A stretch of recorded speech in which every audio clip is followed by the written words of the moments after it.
안녕하세요. 오늘도 썰이네에 오신 걸 환영합니다. 오늘 사연은 한 가정에서 벌어진 충격적인 이야기입니다. 남편 장례식장에서 조의금으로 7천만 원을 남기고 사라진 남자. 그리고 그 돈을 두고 벌어진 가족 간의 갈등. 과연 이 돈은 누구의 것일까요? 사연을 끝까지 보시고 여러분의 생각을 댓글로 남겨주세요. 그럼 시작합니다. 안녕하세요. 저는 경기도에서 68년을 살아온 이정이라고 합니다. 남편과 함께한 40년이 지나고 이제는 혼자가 되어버렸어요. 남편은 원래 건강한 사람이었어요. 아침마다 운동을 나가고 몸에 좋다는 음식도 찾아 먹었죠. 그런데 그런 사람이 갑자기 떠났습니다. 믿을 수 없었어요. 하지만 슬퍼할 겨를도 없이 장례 준비를 해야 했습니다. 친척들, 동네 사람들, 회사 동료들까지 많은 사람들이 조문을 왔어요. 장례를 마치고 조의금을 정리하는데 낯설지 않은 이름이 눈에 띄었습니다. 설마 이 사람이? 봉투를 열어보니 7천만 원이 들어있었습니다. 저는 손이 떨렸어요. 그 순간 자식들이 봉투를 보고 환호성을 질렀습니다. 엄마, 이거 뭐야? 누가 조의금으로 이렇게 많이 냈대? 하지만 저는 그 이름을 보고 그 돈이 어떤 의미인지 알고 있었습니다. 그런데 더 충격적인 건 자식들의 반응이었습니다. 엄마, 이 돈 우리도 나눠야죠? 그 말을 듣는 순간 제 심장이 철렁 내려앉았습니다. 형님, 제발 도와주십시오. 저 망하면 안 됩니다. 15년 전 남편의 오랜 후배가 우리 집을 찾아왔어요. 무릎까지 꿇고 애원하는 그의 모습이 어쩐지 남편의 마음을 흔드는 것 같았어요. 남편은 늘 정이 많고 사람을 쉽게 외면하지 못하는 성격이었습니다. 어려운 사람을 보면 그냥 지나치지 못했죠. 그래서 저는 더 불안했어요. 저는 밤새 남편을 붙잡고 설득했습니다. 하지만 남편은 한숨을 쉬며 고개를 저었어요. 여보, 이 사람 나랑 형제처럼 지낸 사람이야. 내가 외면하면 길바닥에 나 앉게 생겼어. 당신이 그 사람을 챙겨주는 건 알겠는데 우리 사정은 생각 안 해? 그렇게 남편은 결국 보증을 서주었습니다. 그때까지만 해도 이게 우리 가정을 송두리째 흔들어 놓을 거라고는 상상도 못했어요. 몇 달 뒤 그 남자는 연락을 끊었습니다. 대출 이자는 눈덩이처럼 불어나고 빚 독촉 전화가 하루가 멀다 하고 울렸어요. 처음에는 남편도 괜찮다고 했어요. 조금만 기다리면 돈이 들어올 거야. 하지만 기다린다고 해결될 일이 아니었어요. 은행에서는 집을 담보로 대출을 받으라고 했고 이미 사채업자들이 우리 집 주소까지 알고 있었습니다. 어느 날 현관문 앞에서 소리를 지르던 사람이 있었습니다. 이정호 씨, 나와 보세요. 돈 갚기 싫으면 집이라도 넘기든가. 남편은 아무 말 없이 고개를 떨군 채 문을 꼭 닫아버렸어요. 그 모습을 보는데 저는 그 사람이 너무 불쌍하면서도 원망스러웠습니다. 여보, 도대체 왜 그랬어? 왜 우리는 밥 한 끼 제대로 챙겨 먹을 수 없었어요. 남편은 낮에는 공장에서 일하고 밤에는 대리운전까지 뛰었습니다. 저도 가만히 있을 수 없었어요. 시장에 나가서 채소를 다듬고 식당에서 허드렛 일을 했습니다. 조금만 더, 조금만 더. 남편은 늘 그렇게 말했어요. 그게 우리 가족이 다시 행복해질 방법이라고 믿었거든요. 하지만 저는 가끔 이렇게까지 해야 하나, 우리 인생이 이렇게 망가져야 하나 싶었습니다. 그런데 그 와중에도 남편은 미안하다는 말을 한 번도 하지 않았어요. 그러던 어느 날 남편이 대리운전에서 돌아온 새벽, 그는 거실 바닥에 털썩 주저앉으며 한숨을 쉬었습니다. 여보, 나 이제 정말 못하겠다. 저는 그 말을 듣고 가슴이 철렁 내려앉았어요. 평생 약한 모습 한 번 안 보이던 사람이었는데 그날따라 그의 어깨가 너무 작아 보였습니다. 그렇게 15년을 버텼습니다. 우리는 매달 빚을 갚아 나갔어요. 하나씩 하나씩. 마치 돌덩이를 치우듯이. 그 과정에서 건강은 망가졌고 인생도 많이 흐트러졌지만 어쨌든 우리 가족은 다시 일어서고 있었습니다. 그러던 어느 날 남편이 갑자기 저를 바라보며 말했습니다. 여보, 이제 우리 좀 편하게 살아도 되겠지? 그 말에 저는 울컥해서 남편의 손을 꼭 잡았어요. 그래, 이제 우리도 좀 쉬자. 하지만 그게 남편이 남긴 마지막 말이 될 줄은 몰랐어요. 그날 밤 남편은 갑작스럽게 심장마비로 세상을 떠났습니다. 저는 아직도 그때의 기억이 생생합니다. 구급차 사이렌이 울리던 소리, 병원에서 남편의 손을 잡고 여보, 일어나 봐. 울며 애원하던 제 모습, 그렇게 모든 것이 끝나버렸습니다. 그런데 그 남자가 장례식장에서 7천만 원을 두고 갔다고요? 그 돈을 손에 쥐고 남편이 살아있을 때 했던 마지막 말이 떠올랐습니다. 여보, 이제 우리 좀 편하게 살아도 되겠지? 그런데 이제 와서 이 돈이 무슨 소용일까요? 남편은 이미 떠나버렸는데 엄마는 왜 저 돈 얘기는 안 해주는 거야? 도대체 어떤 돈인데 그러지? 나눠주겠지? 설마 엄마 혼자 다 가져가시겠어? 장례식이 끝나고 남편 영정 앞에서 한참을 멍하니 앉아 있었어요. 눈물이 마를 새도 없었죠. 그런 때 자식들은 벌써부터 돈 얘기를 하고 있었습니다. 나는 그 7천만 원이 어떤 돈인지 알기에 손에 쥐고도 차마 펴볼 수가 없었어요. 하지만 자식들은 로또라도 맞은 것처럼 들떠 있었습니다. 엄마, 근데 이 돈이 뭐야? 누가 조의금으로 이렇게 많이 냈어? 아들이 봉투를 집어들고 이리저리 흔들면서 말했어요. 그 모습을 보고 갑자기 심장이 철렁 내려앉았습니다.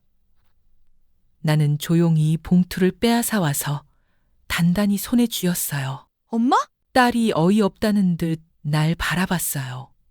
나는 한참 동안 아무 말도 하지 못했습니다. 하지만 자식들의 눈빛이 돈에 대한 욕심으로 변하는 순간을 나는 보고 말았어요.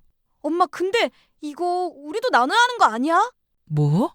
아빠가 받았어야 할 돈이잖아. 그럼 가족이 나눠야지. 나는 순간 귀를 의심했습니다. 나눈다고? 그럼 엄마 혼자 다 가질 거야? 이 돈이 어떤 돈인지 너희가 알기나 해? 나는 손에 쥔 봉투를 꽉 쥐었습니다. 이 돈, 너희 아버지가 15년 동안 피땀 흘려 갚은 돈이야. 그 사람이 보증 서달라고 사정해서 결국 우리 가정이 얼마나 힘들었는지 너희도 봤잖아. 자식들은 순간 말이 없었습니다. 그러다가 아들이 툭 던지듯 말했어요. 그래도 결국엔 돌려받은 거잖아. 그 말을 듣고 나는 머리를 한 대 맞은 것처럼 정신이 멍해졌습니다. 돌려받은 거라고? 응, 엄마. 생각해봐. 결국 아빠가 빌려준 돈이니까 이제야 되돌려받은 거라고. 그게 무슨 말이야? 아빠가 돈을 갚은 거나 지금 이 돈이 들어온 거나 똑같은 거 아니야? 나는 순간 숨이 막혔습니다. 가슴이 답답해지고 손끝이 떨리기 시작했어요. 너희 정말 그렇게 생각하는 거야? 엄마, 우리도 요즘 힘들어. 우리 사정도 좀 생각해줘야지. 나는 말문이 막혔어요. 지금 내 앞에 있는 이 아이들이 정말 내 자식들인가? 나는 남편이 빚 갚느라 고생하던 시절을 생각했습니다.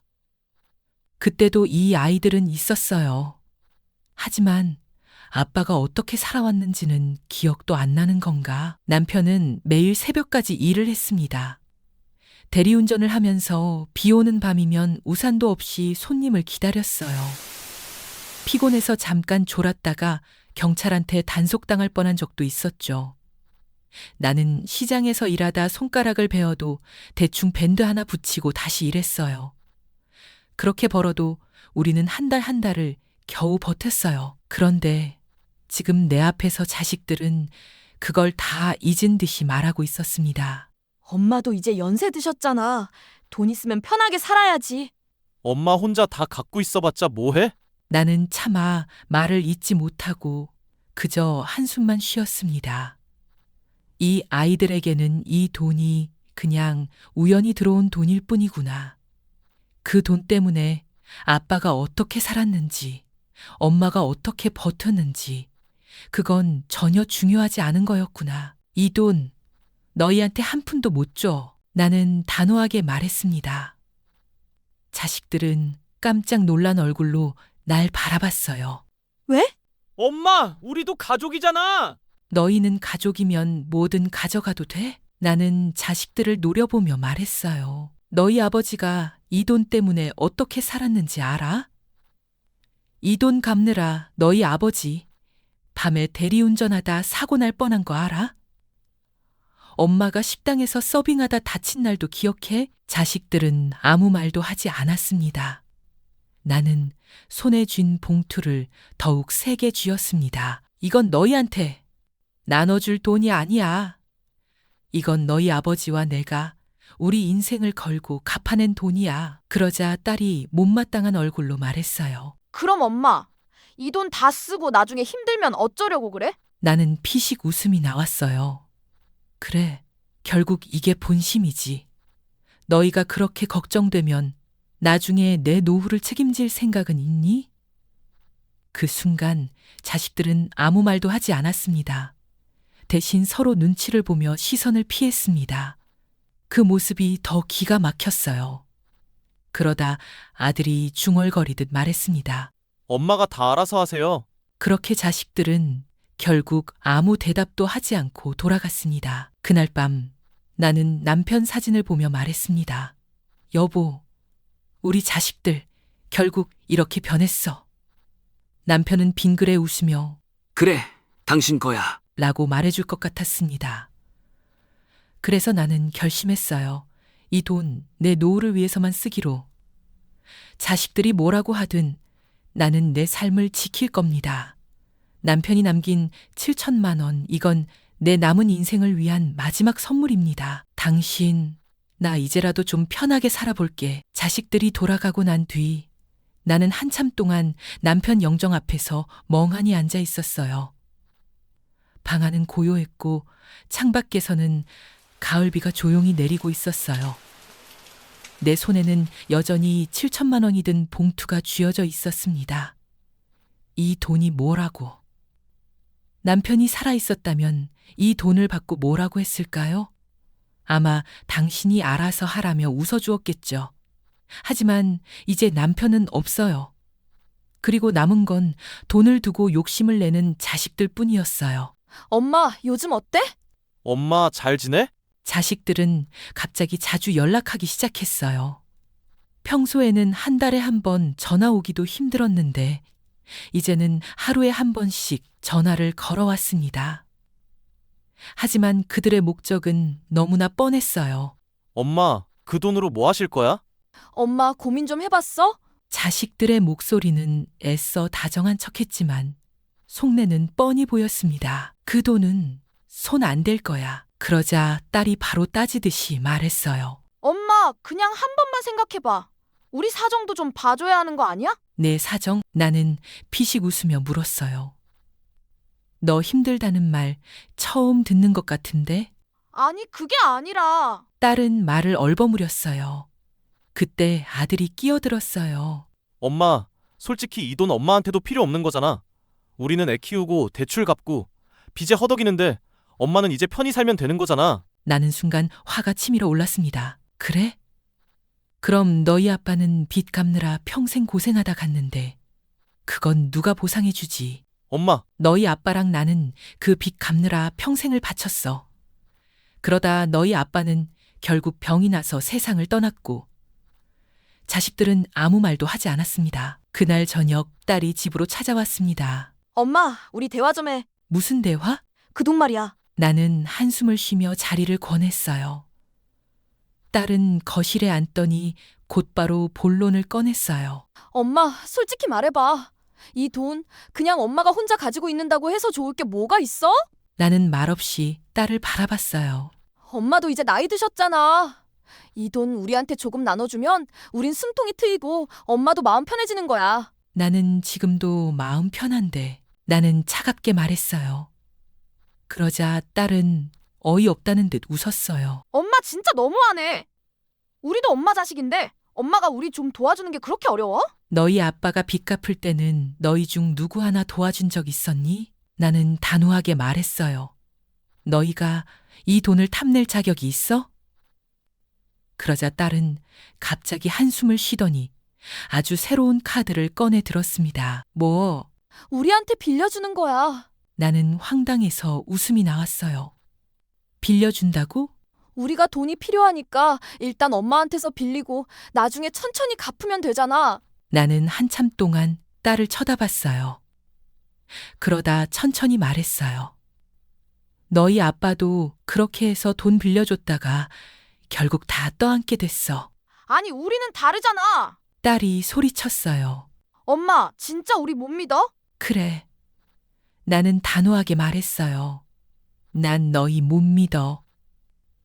그 순간 딸의 얼굴이 확 달라졌습니다. 진짜 너무하네. 엄마, 그럼 우리랑 인연 끊자는 거야. 나는 속으로 웃음이 나왔어요. 결국 본색을 드러내는구나. 나는 천천히 말했어요. 인연 끊고 싶은 건 너희겠지. 엄마가 이러면 우리도 가만 안 있을 거야. 그래? 그럼 어떻게 할 건데? 딸은 순간 말을 멈추더니 눈을 피했습니다. 나는 그 모습이 너무나 실망스러웠어요. 알았어. 나는 자리에서 일어났어요. 그만 가라. 엄마, 내가 알아서 할 테니까 앞으로 이 돈 얘기 꺼내지도 마. 나는 딸을 쳐다보지도 않고 문을 열었습니다. 딸은 뭔가 더 말하려다 결국 조용히 돌아갔어요. 문을 닫고 나니 눈물이 났습니다. 이 아이들이 내가 키운 내 자식들 맞나? 언제부터 이렇게 변했을까? 나는 남편 사진을 보며 조용히 말했습니다. 여보, 나 이 돈 안 건드릴 거야. 당신도 그렇게 하라고 했을 것 같아서.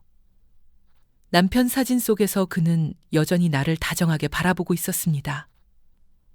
그날 밤 나는 조용히 봉투를 열어 돈을 하나씩 세어봤어요. 그리고 결심했어요. 이 돈은 내 노후를 위해 쓰기로. 누구한테도 빼앗기지 않을 거야. 이제라도 나는 내 삶을 지킬 거야. 딸이 돌아간 뒤 나는 오랜만에 깊은 한숨을 내쉬었습니다. 머리가 지끈거렸어요. 내가 이런 대화를 내 자식들과 해야 한다니. 창밖을 보니 벌써 밤이 깊었어요. 어둠 속에서 남편 사진을 물끄러미 바라봤습니다. 여보, 우리 애들 도대체 왜 이렇게 변한 걸까? 남편은 여전히 온화한 미소를 짓고 있었어요. 나는 봉투를 다시 열어 7천만 원을 꺼내 들었습니다. 손끝으로 지폐를 쓰다듬다가 문득 이런 생각이 들었어요. 이 돈을 내가 가지고 있어야 하는 게 맞는 걸까? 하지만 곧바로 고개를 저었어요. 아니, 이 돈은 내 거야. 우리 부부가 피땀 흘려서 되찾은 돈이야. 그런데 그날 밤은 좀처럼 잠이 오지 않았습니다. 며칠 동안 자식들은 연락을 끊었습니다. 이제야 포기했나? 나는 그렇게 생각했어요. 그런데 그게 아니었어요. 며칠 후 딸과 아들, 그리고 며느리까지 모두 함께 집에 찾아왔습니다. 엄마, 우리 얘기 좀 해요. 나는 자식들의 얼굴을 보자마자 속이 울렁거렸어요. 뭘 또 얘기할 게 있다고? 딸이 한숨을 쉬며 말했어요. 엄마, 솔직히 우리 다들 충격받았어요. 엄마가 이렇게 단호하게 나올 줄 몰랐거든. 그게 충격이야? 아니, 엄마. 우린 그냥 이 돈을 가족을 위해 쓰자는 거잖아. 나는 피식 웃었습니다. 가족을 위해? 그래요, 엄마. 엄마가 이 돈 혼자 갖고 있어봤자 나중에 다 우리한테 돌아올 거 아니야. 나는 순간 손이 떨리는 걸 느꼈습니다. 지금 그 말이 무슨 뜻이야? 아들이 씁쓸한 표정으로 말했어요.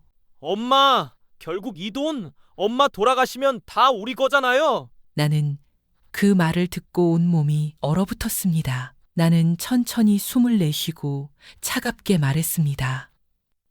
그래, 그게 너희 본심이었구나. 큰며느리가 얼른 말을 덧붙였어요. 아니, 어머님, 우리가 그런 뜻은 아니고요. 아니야, 맞아. 나는 고개를 끄덕였습니다. 너희는 결국 내가 언제 죽을지 기다리고 있는 거야. 며느리가 민망한 듯 웃으며 말했어요. 아니에요, 어머님. 그렇게 극단적으로 생각하시면 안 되죠. 나는 며느리를 빤히 쳐다봤습니다. 너희 아빠가 빚 갚느라 어떻게 살았는지 알아? 자식들은 아무 말도 하지 않았어요. 나는 손가락으로 테이블을 탁탁 두드리며 천천히 말했습니다. 그 돈 때문에 너희 아빠는 건강을 망쳤고 결국 나보다 먼저 세상을 떠났어. 나는 손에 쥐고 있던 봉투를 탁 내려놨어요. 그런데 너희는 그 돈이 내 손에 들어오자마자 어떻게든 뺏어가려고 하고 있어. 자식들은 점점 얼굴이 굳어졌어요. 그게 너희가 말하는 가족을 위한 일이야? 딸이 더 이상 참지 못하고 자리에서 벌떡 일어났어요. 엄마 너무하네. 뭐가? 엄마가 이런 식으로 나오면 우리도 가만 안 있을 거야. 나는 그 말이 너무 가소로웠어요. 그래? 그럼 어떻게 할 건데? 딸은 순간 말을 멈췄어요. 나는 조용히 웃으며 말했습니다. 좋아. 그럼 나도 가만 안 있을게. 나는 천천히 봉투를 다시 손에 쥐었어요. 이 돈 너희한테 절대 안 줄 거야. 며느리가 당황한 표정으로 말했어요. 어머님, 그래도 우리가 자식인데. 나는 단호하게 잘랐어요. 자식이면 뭐든 다 가져갈 수 있어? 아들이 울컥한 듯 말했어요. 엄마! 결국 엄마가 이 돈 가지고 뭐 하려고? 나는 빙긋 웃으며 대답했어요. 글쎄다, 차라리 내가 기부를 할까? 자식들은 눈이 휘둥그레졌어요. 엄마 지금 장난하는 거야? 아니, 진심이야. 나는 웃으며 고개를 끄덕였습니다. 이 돈은 너희 아빠와 나의 인생을 담보로 되찾은 돈이야. 그러니 내가 원하는 대로 쓸 거야. 며느리가 애써 웃으며 말했어요. 어머님, 그래도 너무 섭섭해요. 나는 그 말을 듣고 조용히 자리에서 일어났어요. 그렇게 생각하면 앞으로 나한테 연락하지 마. 자식들은 말을 잇지 못했어요. 나는 자식들의 얼굴을 보며 마지막으로 말했습니다. 너희가 필요할 때만 찾아오는 가족이라면 나는 그런 가족 필요 없어. 자식들이 떠난 후 나는 조용히 남편 사진 앞에 앉았습니다. 여보, 우리 애들 결국 이렇게 변했어. 나는 한참을 생각했어요. 그리고 결심했습니다. 이제부터 내 인생을 위해 살 거야. 나는 돈을 잘 정리해서 내 앞으로 안전하게 관리하기로 했어요. 그리고 평생 못 해봤던 여행도 다니고 좋은 곳에서 좋은 사람들과 어울리기로 했어요. 나는 남편 사진을 보며 환하게 웃었습니다. 당신, 이제야 좀 쉬는 기분이야. 그렇게 모든 게 끝난 줄 알았어요. 그런데 며칠 후 딸에게서 전화가 왔습니다. 엄마, 이제 돈도 많으시니까 요양원 알아보시는 게 어때요? 그 말을 듣는 순간 나는 온몸이 얼어붙었습니다. 요양원? 자식들의 본심을 그제서야 완전히 알게 되었습니다. 순간 숨이 멎는 것 같았습니다. 내 귀를 의심했어요. 뭐? 아니 엄마, 너무 감정적으로 듣지 말고 우리가 다 엄마를 걱정해서 하는 말이야. 걱정? 나는 조용히 핸드폰을 손에 꼭 쥐었습니다. 그래, 엄마도 이제 연세가 있으시고 혼자 계시는 것도 위험하잖아. 나는 차가운 목소리로 대답했습니다.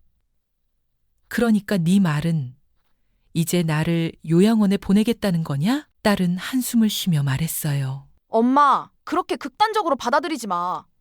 엄마가 혼자 계시는 것보다 시설에서 돌봄을 받으면 훨씬 편할 거야. 나는 한동안 아무 말도 하지 못했습니다. 이게 진짜 내 자식 입에서 나온 말인가? 결국 돈을 못 가져가니까 이제 나를 치우려고 하는 거였구나. 나는 손이 떨렸습니다. 입술을 꾹 깨물었어요.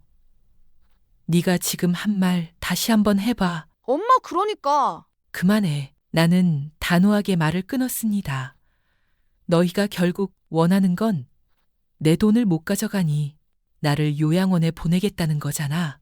아니라니까 엄마. 그래서 요양원비는 누가 낸다고? 딸은 잠시 말을 멈추더니 애써 웃으며 말했습니다. 그야 당연히 엄마가 내야지. 나는 그 말에 그냥 웃음이 나왔습니다. 그래, 결국 내 돈으로 나를 요양원에 넣겠다는 거구나. 엄마 너무 그렇게만 생각하면 섭섭하지. 네가 뭔데 내 인생을 결정해? 나는 더 이상 참을 수가 없었습니다. 이 돈이 없었으면 너희가 날 요양원에 보낼 생각도 안 했겠지. 엄마 정말 왜 이렇게 예민하게 받아들여? 그래? 그럼 너희 아빠가 살아계셨으면 아빠도 요양원 보내자고 했겠니? 엄마 지금 그게 무슨 말이야? 너희 아빠 그렇게 죽도록 일하고도 단 한 번도 요양원 같은 소리 한 적 없어. 나는 이를 악물며 말했습니다. 그래서 너희는 내가 살아있는 게 불편한 거니? 딸은 한참 동안 말을 못했습니다. 그날 이후 나는 며칠 동안 자식들 연락을 받지 않았습니다. 이제 끝이구나. 나는 그렇게 생각했어요. 하지만 며칠 후 자식들이 모두 모여 내 집으로 찾아왔습니다. 나는 그 모습을 보고 심장이 내려앉는 것 같았어요. 거실 한가운데 앉은 딸, 아들, 그리고 며느리. 자식들은 마치 회의라도 하듯 진지한 얼굴을 하고 있었습니다. 딸이 조심스럽게 입을 열었습니다. 엄마 우리 다시 한번 진지하게 얘기하자. 나는 차가운 눈빛으로 물었습니다. 진지하게? 무슨 얘길 그렇게까지 진지하게 해야 하는데? 아들이 깊은 한숨을 쉬며 말을 이었습니다. 엄마, 우린 정말 엄마를 위해서 하는 말이야. 엄마 혼자 계시는 게 너무 위험해서 그래. 나는 비웃으며 대답했습니다. 위험하다고? 그럼 왜 이제 와서 위험하다는 생각이 들었을까?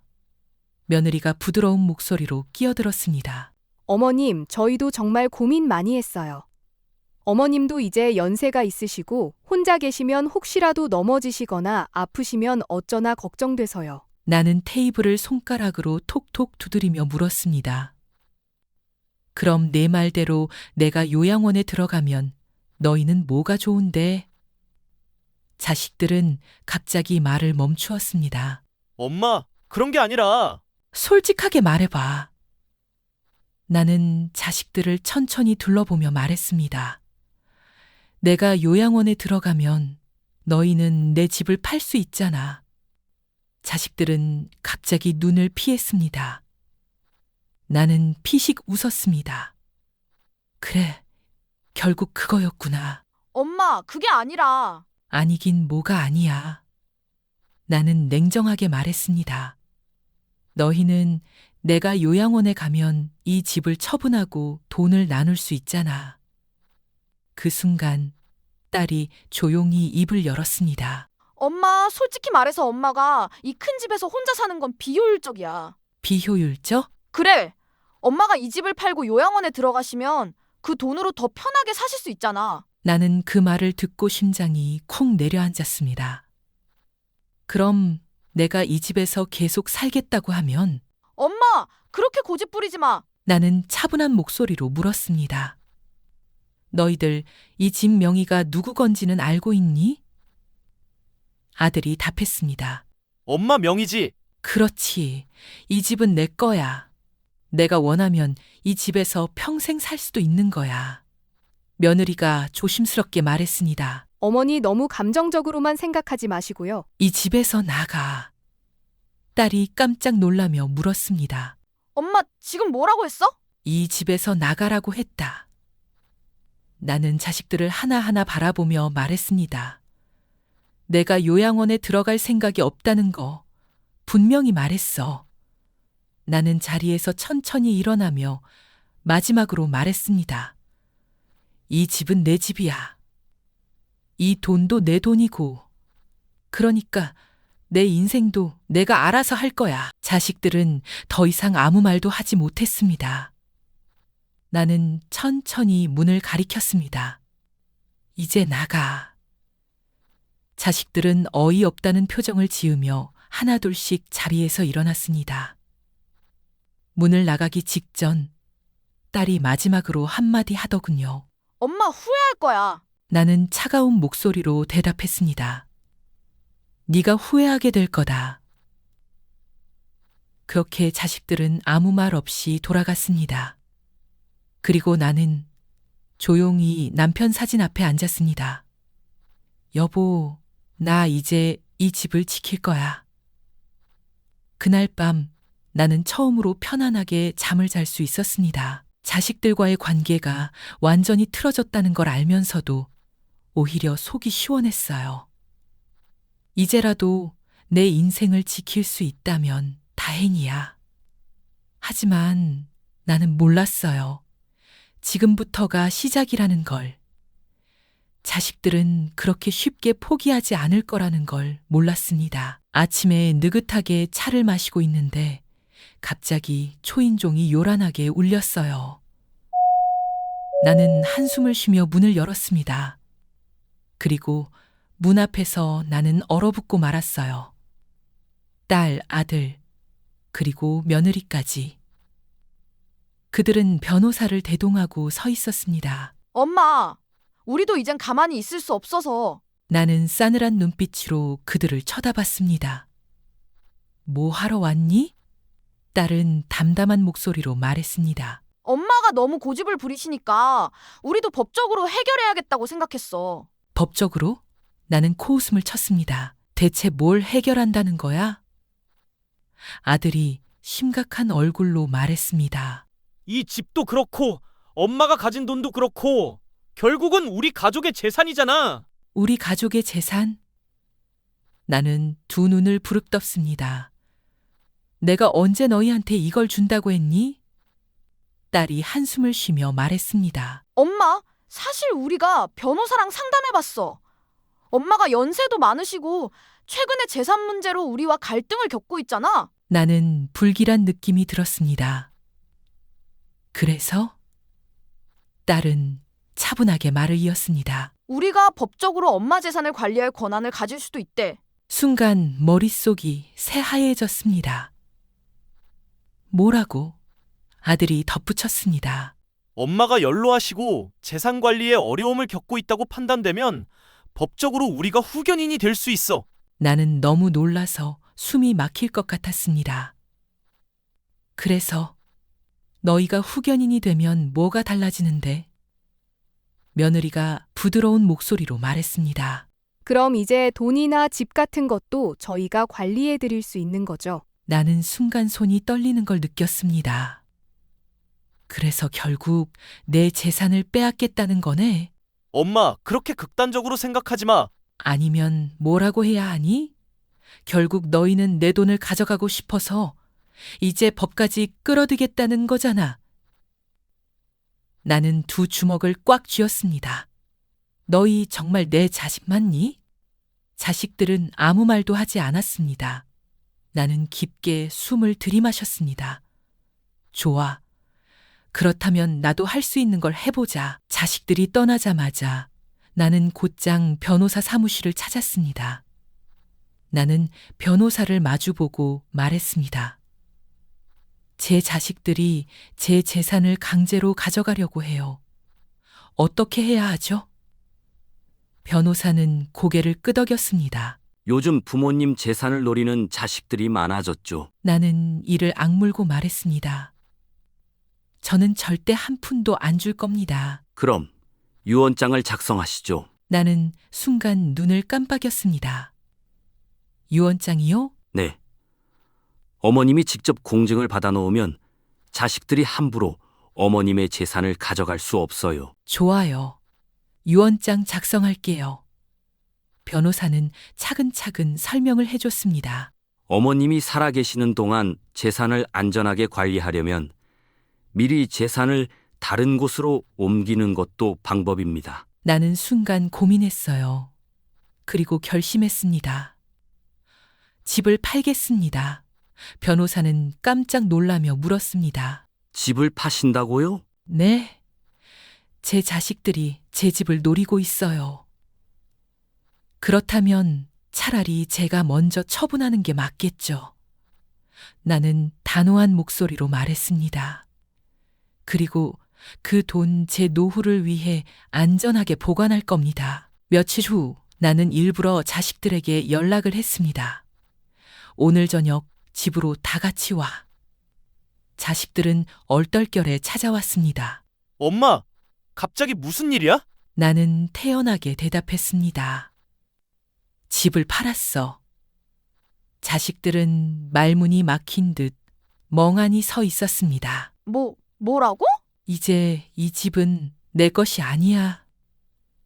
나는 단호하게 말했습니다. 이제 너희는 더 이상 이 집을 탐낼 이유도 없고 나를 요양원에 보내려고 할 이유도 없어. 아들이 화가 나서 소리쳤습니다. 엄마, 도대체 왜 이러는 거야? 너희가 원한 대로 했어. 내 재산 문제. 내가 알아서 정리한 거야. 딸이 울상을 지으며 말했습니다. 엄마, 그래도 이건 너무하잖아. 나는 차갑게 웃었습니다. 그동안 너희가 나한테 한 짓을 생각해봐. 엄마, 이제 나한테 연락하지 마. 나는 서류를 다시 가방에 넣었습니다. 너희한테 한 푼도 안 남길 거야.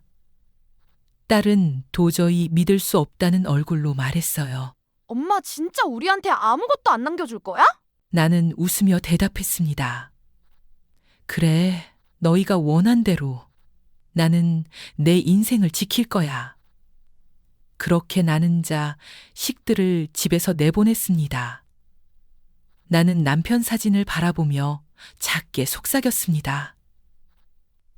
여보, 나 이제 정말 자유야. 몇 달 후 저는 드디어 이사를 하게 되었습니다. 자식들은 포기를 한 건지 아직까지는 조용합니다. 전 실버 시설이 잘 되어 있는 작은 아파트로 이사를 했어요. 이곳에서 이것저것 배우며 여행도 다니며 즐겁게 생활하고 있습니다. 여러분, 오늘 사연 어떻게 보셨나요? 가족이라도 믿을 수 없는 순간이 있다는 게 참 씁쓸하죠. 하지만 자신의 삶을 지키는 게 무엇보다 중요합니다. 여러분은 어떻게 생각하시나요? 댓글로 여러분의 생각을 나눠주세요. 영상이 마음에 드셨다면 구독과 좋아요, 알림 설정 부탁드립니다. 그럼 다른 사연으로 또 찾아뵐게요.